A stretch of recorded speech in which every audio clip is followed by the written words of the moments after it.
ఇక్కడ వీళ్ళు జై శ్రీరామని నినాదాలు చేస్తూ ఈ చర్చి మాకొద్దు అని అంటున్నారు అంటే ఇక్కడ మీకు ఒక డౌట్ వచ్చే ఉండాలి.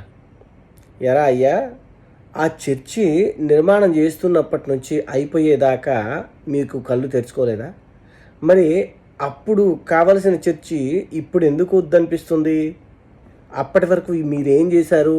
నిద్రపోయారా అని అనిపించింది కదా. నాకు కూడా అలాగే అనిపించింది. ఒకసారి వీళ్ళు ఏమన్నారు మరొకసారి వినండి. ఇళ్ళని గూడమని సిమెంట్ గూడమని చర్చి కట్టి సిలువు పెట్టి పోలీసు వారు కలెక్టర్ గారు అందరూ వాళ్ళకి పర్మిషన్ ఇచ్చినారని. ఇప్పుడు విన్నారా? వాళ్ళ కళ్ళు మూసుకుపోలేదు, వాళ్ళు నిద్రపోలేదు. వాళ్ళకి ఏమని చెప్పారట?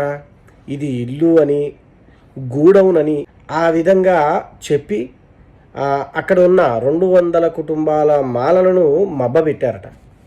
తీరా అది పూర్తయిన తర్వాత దానిపైన ఒక సిలువ పెట్టి చర్చి అని ఖరారు చేశారట.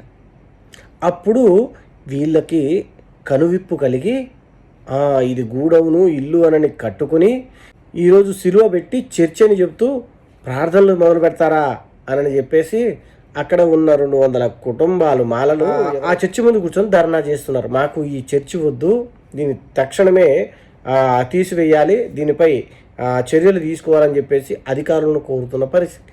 మాకు న్యాయం చేయాలని ఆంధ్రప్రదేశ్ రాష్ట్ర ముఖ్యమంత్రి చంద్రబాబు నాయుడు కోరుతున్నాము. విన్నారుగా, ఇది సంగతి.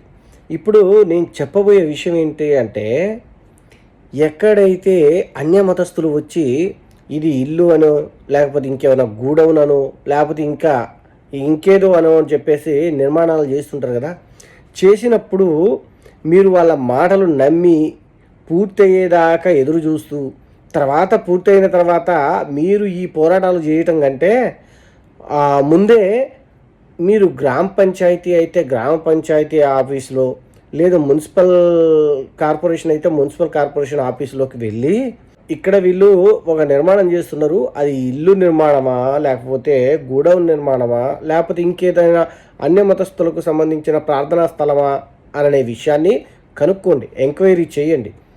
చేసిన తర్వాత అప్పుడు దానిపై చర్యలు తీసుకోవాలా వద్దా అనేది అధికారులు నిర్ణయిస్తారు. మీరు అక్కడ స్థానికులు ఎవరైతే మెజారిటీగా ఉన్నారో హిందువులు, వాళ్ళు కంప్లైంట్ చేస్తే అప్పుడు దాన్ని తీసేసే అవకాశం ఉంటుందన్నమాట. అర్థమైందిగా? జై శ్రీరామ్, భారత్ మాతాకి జై.